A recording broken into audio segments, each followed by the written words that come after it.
యేసయ్య గారి వాక్య పరిచర్యలు క్యాసెట్ల రూపంలో సిద్ధపరిచి బయటకు వదిలిన కొత్తలో, నేను సేవకు వచ్చిన కొత్తలో, నేను 94 జూలైలో సేవకు వచ్చా. అప్పట్లో కొత్తగా ఒక క్యాసెట్ వచ్చింది, సమాధానం అన్న ప్రసంగం. అది ఫస్ట్ ప్రసంగం, యేసయ్య గారి ప్రసంగం ముద్రించి బయటకు వదిలింది. ఆయన అందులో పదే హైలైట్ చేసి చెప్పిన మాట, పాపం చేసేవాడికి సమాధానం ఉండదు, వాడికి కలవరం ఉంటుంది.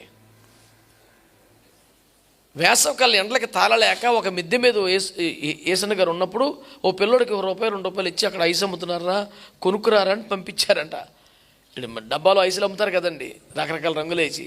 ఆ గ్లాసులో 4 ఐసులు వేసుకొని వస్తాడు చిన్న పిల్లడు కదండి, అడిగి ఆశ కలిగింది, గవ్వ ఐసు చప్పరి చేస్తున్నాడు. మళ్ళీ ఇంకో ఐస్ వేసి అతను 4 ఐసులు టేస్ట్ చూసాడు. ఈయన పైనుంచి చూస్తున్నారు ఆ పెద్దవాడిని, ఆ చిన్నపిల్లోడిని. చిన్నపిల్లోడు కదా ఫోన్లే అనుకున్నారు. ఆడి దగ్గరికి వచ్చిన తర్వాత, ఎరా ఇంత ఆలస్యమైంది అన్నారంట. నేను తినలేదండి అంటాడు. మాకు బాగా గుర్తు ఆ ప్రసంగం, ఒక 100-200 సార్లు వినేసి ఉంటాను నేను అప్పట్లోనే. ఒకసారి 2 సార్లు విన్నా. మనకు పాట కానీ వాక్యం నచ్చితే ఒకసారి వదిలిపెట్టను కదా.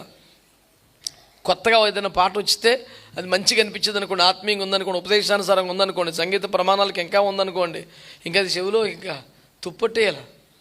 ఇంకా అసలు పద్దాకదేనా అని చుట్టుపక్కల తీసుకొచ్చి అంతసేపు వింటాను. ఆ రాగ స్వభావం వంటబట్టాలి, రాసిన దైవజనునికి ఉద్దేశం బోధపడాలి, ఆ కోణం దొరకాలి, లైన్ అందాలి. ఇది ఇందుకు రాసాడు మొక్క అది అప్పుడు దాకా ఏదైనా వదిలిపెట్టి పని లేదేక. ఎరా ఇంత ఆలస్యం ఎందుకు ఎదురు, నేను తినలేదన్నాడు.